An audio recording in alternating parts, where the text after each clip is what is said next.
Now we have the COVID-19 and we're in complete lockdown in our country. So what better time than to finish the Jeep project when literally there's nothing to do but the Jeep project. So, hey guys, what's going on? So, this is my new place. This nice, beautiful, scenic place. It's also plus 25 right now, where it's minus 30 in Edmonton. But we're continuing the Jeep project that we left off here, I'd say back in 2019. Now we have the COVID-19 and we're in complete lockdown in our country. So what better time than to finish the Jeep project when literally there's nothing to do but the Jeep project. So we got the engine back out. Now for those who didn't know, we had the engine in the Jeep. This is it right here. So we had the engine in here already, but when we shipped it, I made one crucial mistake, and that was pretty much shipping it with no oil pan on and no valve cover on. So now we've got all this junk and leaves and there's dirt like built up like crazy outside of it. And the assembly lube, since I didn't get to it for almost a year. Sorry about that, the camera battery died. Anyhow, so I got the head off. So now we're gonna tear this apart, re-lubricate everything with engine grease, and clean it up with some brake clean. Good thing we did that too, because look at the pistons. We got some dirt in there, and that would have been good to run through it in the first startup, especially for the braking period for the new rings and cam and stuff. Very unhealthy to have dirt inside an engine. So also got our new timing cover, got a new gasket for the manifold, and we got a new timing cover as well because we cracked our old one. But there's our engine grease, so we should be good to go. I'll give you guys an update.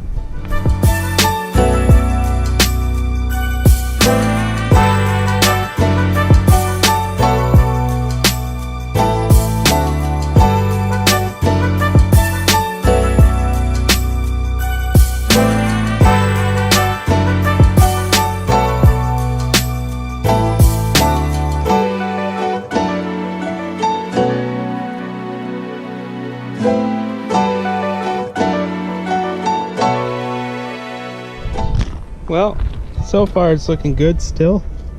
Got a little bit of gasket on here from that. No big deal. These are dirty as F and they have to be re-lubricated. Inside the engine doesn't look too bad. There's some sweats. So that's from all the lubricant we put in from when we did the pre-build. And so far, it ain't looking too bad. I should have gotten these ported when I had it machined. 1 second. This part we lathered in oil because of the springs and stuff. But yeah, everything on this except for the block itself has been changed out for better components. Hard to find components, might I add. I should have bought the nice rockers, not the cheap ones. But we want something built that's reliable, so if I go 1,000 kilometers off the grid, we won't die. Alright, so we're gonna get this cleaned up and we're gonna continue.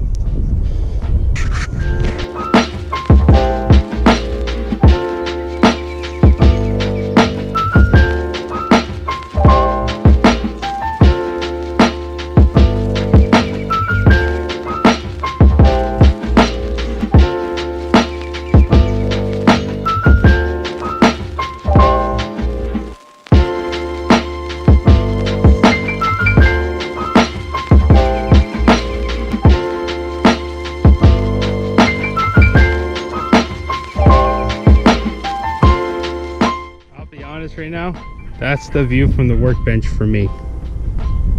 You just can't beat that view. It's just super nice to stare at when you're brake cleaning parts.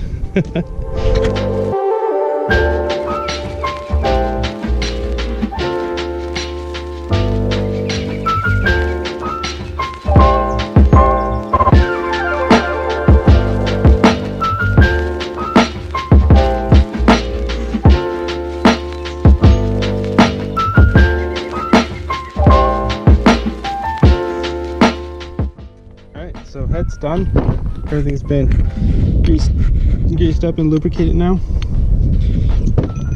So now we just gotta put spark plugs in, which I don't know if I'm gonna keep these ones. I have to check them because they've been there for a year, never ran, so They're probably good though. It looks like they're gapped correctly and everything. So we'll probably use these. I'm going to clean these up as well and lubricate them. And then we'll get the block up on here and we'll have a quick gander at that. We'll go from there. Alright, so we got everything up on here now. So you have to use the engine hoist because I'm a weak fuck. But that engine weighs almost 310 pounds on its own. So now we got it up here. I'm going to grab the flywheel bolts and turn this engine because it hasn't been turned in a while. First we're going to clean out this cylinder and then I'm going to turn the engine and then see if it's free flowing and if it's good. These pistons are 60 thou over. This engine has been ported and polished apart from the heads. Other than that, everything else like the oil wells and everything has been made bigger, so it should have better horsepower. This engine made originally 100 and I think it was like 165. When they dynoed it, when they put it together at the machine shop, it was making 250. So we get some bigger injectors, everything else like that, and some tuning that needs to be done. But we're gonna get this engine finished and hopefully get it back in the Jeep today and hopefully have it running, well, I'm hoping by Wednesday or Thursday next week because I have to pick up parts, which they refused to deliver to my address. FedEx did, so it is what it is. But I'm gonna get the bolts, put them in, and then we'll continue. Alright, so we've got these bolts in now. Let's turn the block this way.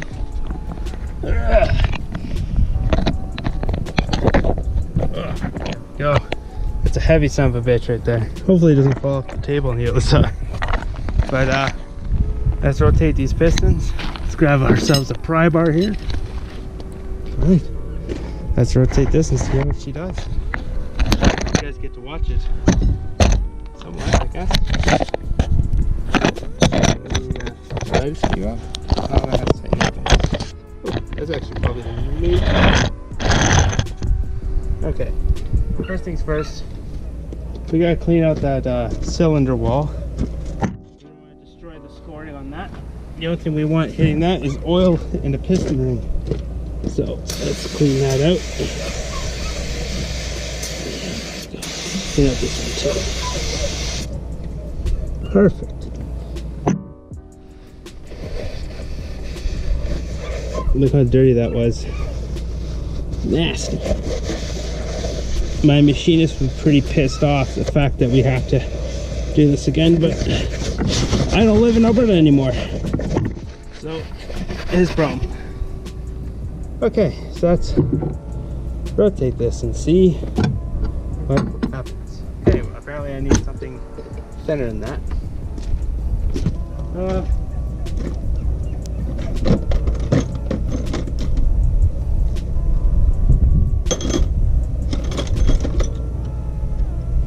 Guess we could try a basic bitch thing. So see how they rotate. If they do, oh, it doesn't look promising. I think they might be seized. Uh-oh. Oh, we have to take out some bolts here. Oh, you hear the dog whining in the background. She wants out, but she went and chased a horse the other day. She's not allowed to free roam until she's educated. So she's a little upset about it. Alright, let's see if we get more leverage on it if we're good. Oh boy. It's not good, boys.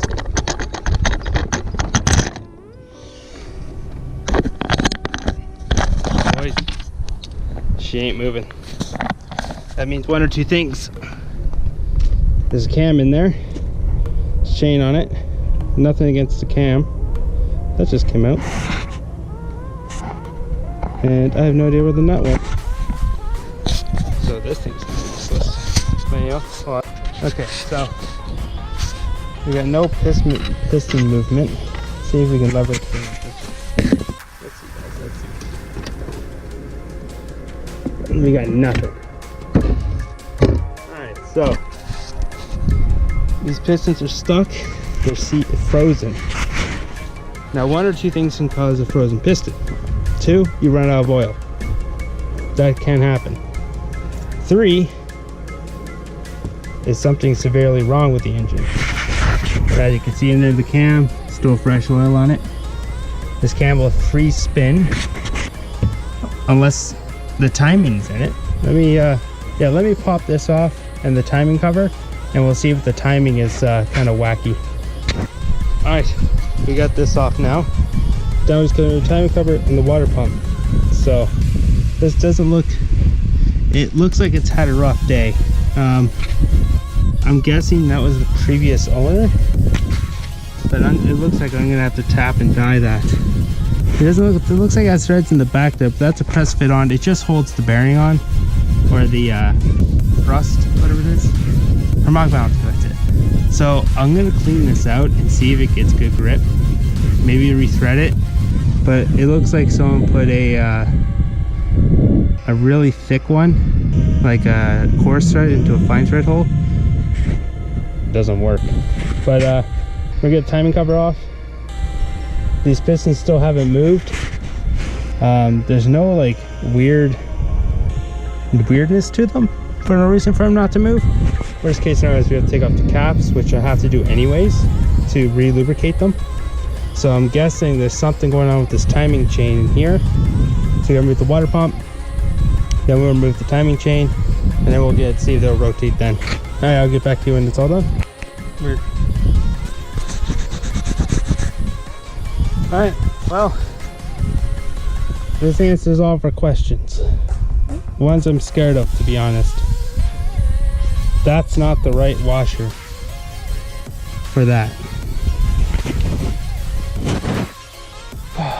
Right bolt, wrong washer.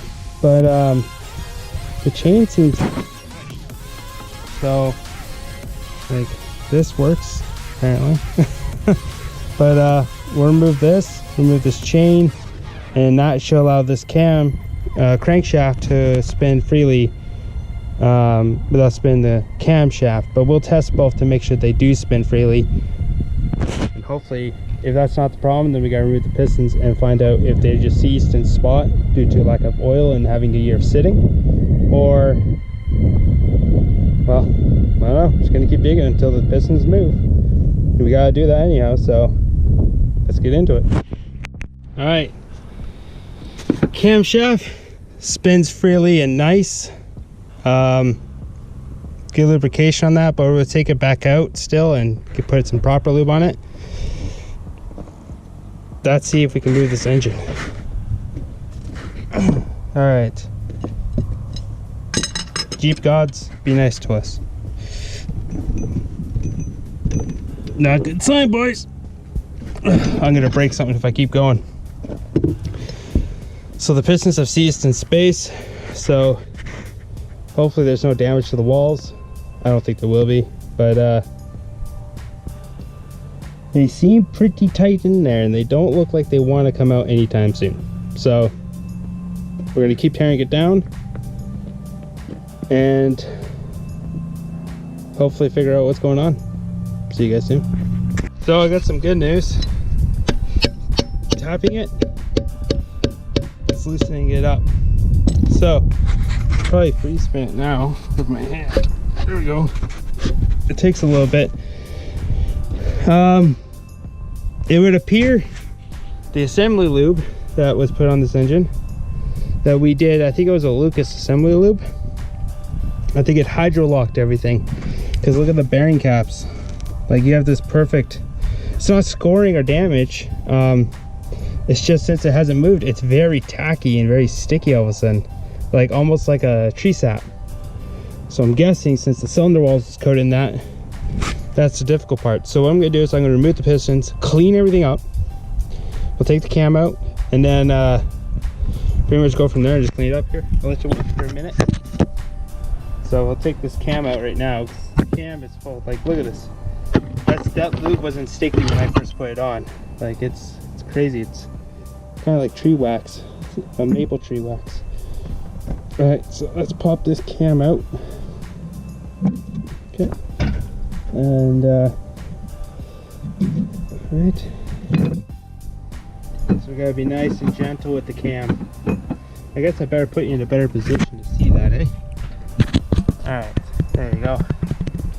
So let's take this cam out nice and gentle and not score any of the new bearings that we put in here. What's going on here? What do we see stuff on? Well, not caught there. Not caught there.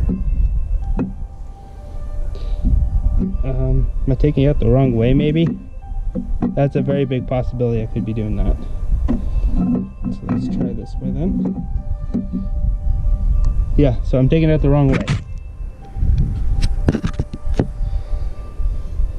Okay, let's be very gentle with this. Okay.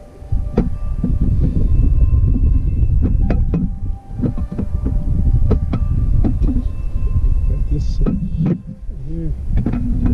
Now, the reason why you want to be gentle taking out a cam is because if you score or scratch or damage the bearings that this sits in, you will damage it, and it will not be a fun day. Plus, if you have an older engine, you have a timing gear on it right here. So, holy crap. So yeah, that Lucas assembly lube I used to put this cam in, it's sticky. It's really sticky. So that's exactly why this engine didn't turn over. It wasn't seized, it was just too much. That's all. Just like everything's just stuck together. I have to like beat stuff out. There we go. Get this cap down. Come on. Oh, my hands are so like slick now. I can't really grab anything properly. So, but anyhow, now we know what it is and what's causing it. We can now fix it. So we just gotta take it out apart and pretty much give our girl a bath, and she'd be good to go again, and she'd be rotating. Because now that we got her somewhat loose, she's fighting, but she's starting to rotate, which is good. So we get everything cleaned up. We'll get this grease on it. The grease is a lot better for because this engine got done by the original machinist, and it's a good machinist actually. It's like a really good machinist. But they told me to use Lucas assembly lube. Now the machinist here I spoke to, I said I got an engine I need to do some work on still. This whole time since you've been off camera, I've already spoke to the machinist about this. We're gonna get it. We're just gonna take it to him. We're gonna take the crankshaft to him. He's gonna bore it out, thread it, and give me a new bolt for it. He says you don't really have to sweat the details about that bolt because really it does nothing because it's a press fit. And he said look on my wife's XJ, and he's like, I'll be surprised if it's there. For shits and giggles, I went to take a look. It's not there. I'll take you for a walk over here and show you. It blew my mind. He's like, they commonly fall out because they're blue Loctite in, and that's what the factory calls for, but they're not red Loctite, and they're only torqued to 100 foot-pounds. He's like, so after an engine's lifespan, they tend to fall out. So I'll show you. Look, I don't know if you can see that. Let me turn on the screen here, but it's missing. I couldn't believe that. So here in British Columbia, they're Jeep people, so they're always, they love these things. I couldn't believe it. In Edmonton, trying to find Jeep parts, it's like, oh, it's such a pain in the ass. Truck parts, find them everywhere, but not Jeep parts too much. I'll just go to 4-wheel parts or something like that. But here, the local shop here has it. So, but I spoke to the machinist. We're gonna fix that. He says you don't really have to sweat the details about it. It's not a big deal. But he said if you just want a peace of mind, which I do, and I'll put red Loctite in that, and hopefully I'll never have to change it, or it's going to the dealership to get done. But yeah, so we're going to get this continued. I'm going to clean all this up, and then I'll bring you guys with the cleaned version of this with the pistons out. See you soon. All right, well, good news is they move pretty freely, so let's see, they move pretty easy now. All right, I'm gonna push them all out. So yeah, hopefully I can get in a nice spot to watch. There's piston number 1 coming now to a theater near you.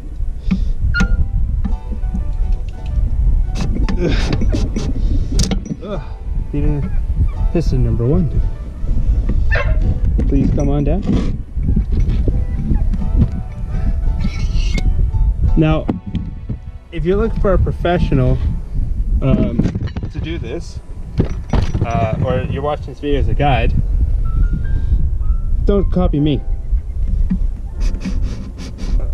I've done a few Jeep motors, and there's one thing I've learned about these things: they're pretty fucking durable. So I don't sweat about having pistons slide down the shafts or anything like that. It's not a high performance application. I built it for reliability. So a lot of these parts, they're beefy, really beefy. They can handle it. And if you saw what the cylinder walls on this thing looked like before I had it machined, your concern will not be its sliding. I can tell you that right now. Okay, that one came out a lot easier. So yeah, so none of the pistons are seized. It's just really shitty fucking lubrication. That's all it is. That's really what it was the whole time. Just poor, crappy lubrication from, I don't know, from Lucas Assembly Oil. I've never seen it. It was red when I put it in. But now, oh fuck. They should buy an aluminum fucking engine for this Jeep. Fuck me. They tell me don't go aluminum if you want reliability. Cast iron. For those who know, the Jeep is a tried and true cast iron engine block. So this is the 4-cylinder. Pretty much they cut off 2 extra cylinders. That thing has a 4-liter. This is a 4-cylinder or 2.5 liter. I want to put a turbo on it, but I'm gonna let the engine brake in first. So by the looks of things, there's no damage. So there's our line right there of our lubricant. I don't know if you guys can see that because fortunately GoPro screens are shit in the daytime. You just can't see crap out of them. But we'll get this all cleaned up. Now, for those who are probably wondering, again, 60 thou over. We got brand new freaking whatchamacallits lifters. These, every part inside this engine has been replaced. Chelsea, that's enough. The dog's stuck around the tree because she's special. You ever heard the song Special Ed? That's my dog. Special Ed indeed. All right, I'm gonna get her untied up. Hello, Chelsea. I would pet you, but I can't. I'll be right back. So we got the piston walls now cleaned. They're nice and purty now. No longer sticky, except for that bottom one there. The bottoms need to be a little touched up. But we're gonna soak the pistons in hot water for about 5 seconds, 10 seconds, and then I'm gonna re-lubricate it. And I also noticed something. Any of you who are engine builders, maybe you'll notice this. Do you see the problem here? I didn't put these in. The machine shop did. And if I'm correct, in my experience, that dark gray ring should be down at the bottom. That top ring, or it's one in the center, should be at the top. Now, however, I do have, thanks to my girlfriend working for a Dodge dealership, I have the actual engine instruction manual to build this engine. And I'm gonna make sure that I'm right. But in the SR20 I've built, in 350 I've built, and I built a few other engines, normally this dark ring here is very brittle and it requires to be on the second one, and the top one is your main ring. So, and the two are the oil rings. So I'll have to see if that's true for this motor. Might not be, but before I insult the machine shop, I'm going to make sure it is accurate. And just to be sure, you know, it's good to be safe and sorry, and because it's a little late when you start it and you break something. So we'll go from there. All right, I'll be back. All right, so we got an update. Got these lubricated. It's all cleaned up. All the pistons, get rid of all that old shit.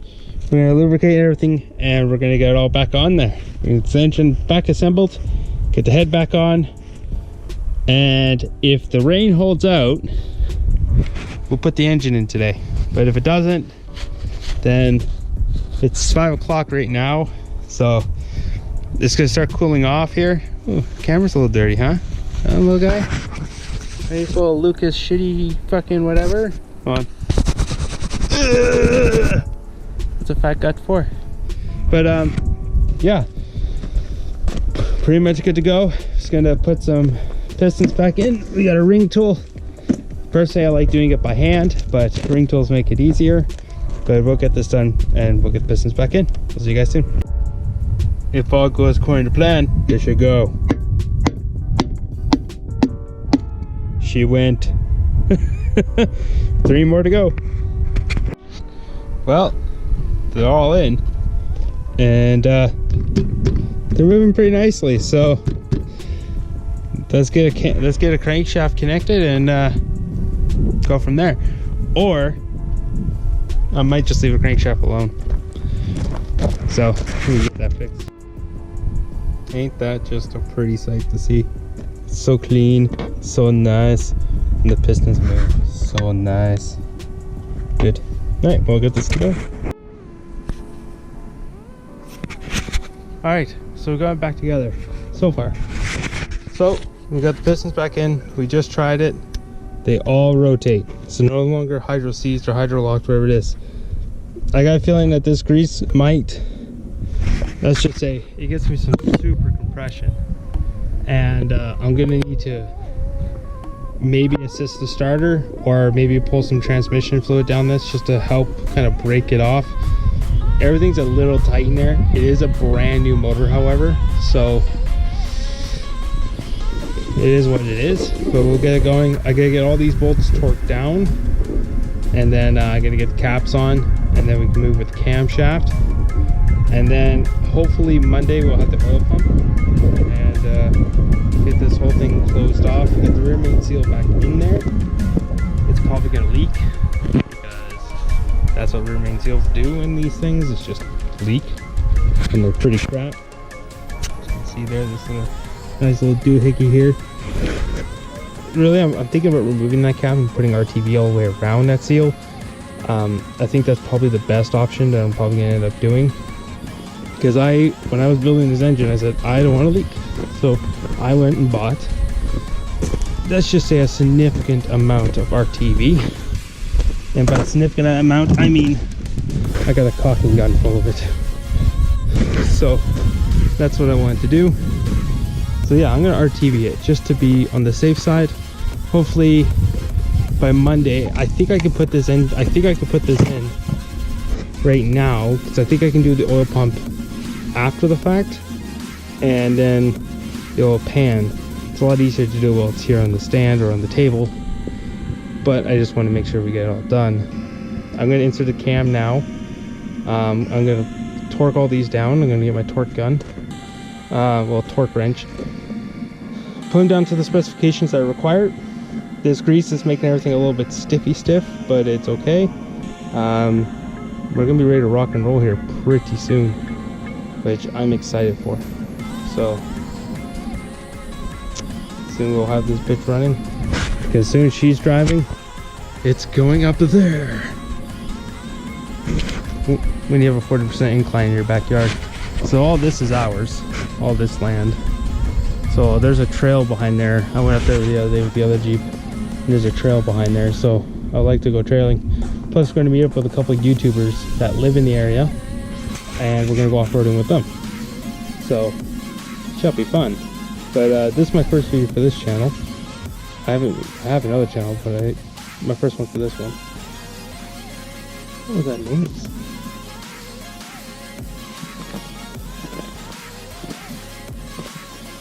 Weird. Oh no, I heard some weird noise. But anyhow, yeah, so we're gonna get this engine put together. We'll continue the video there. It's already a long video as it is, but we're gonna get this done, and she's gonna be driving soon. Stay tuned.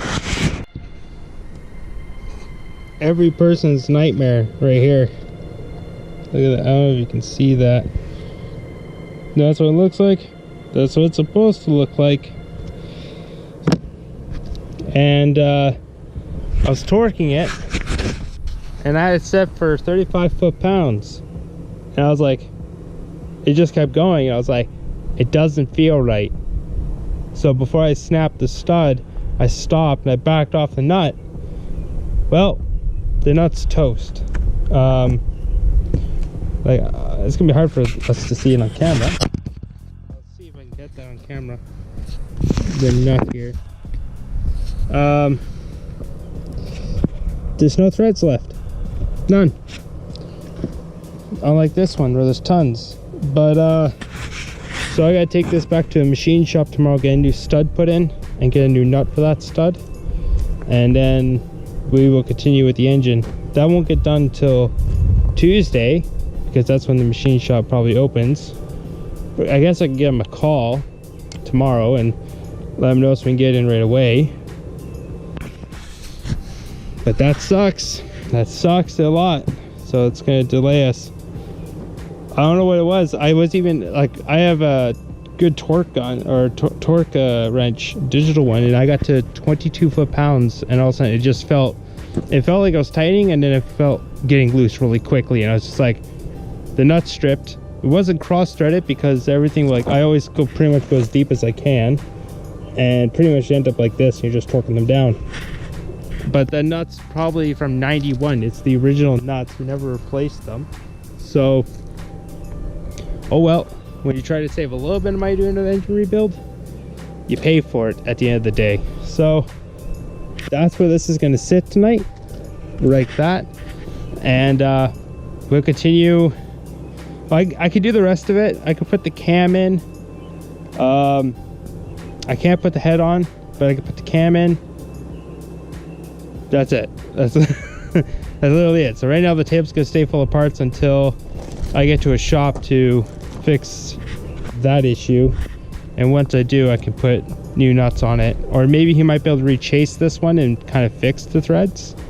I'm hoping he could fix it or make it a 2-minute job.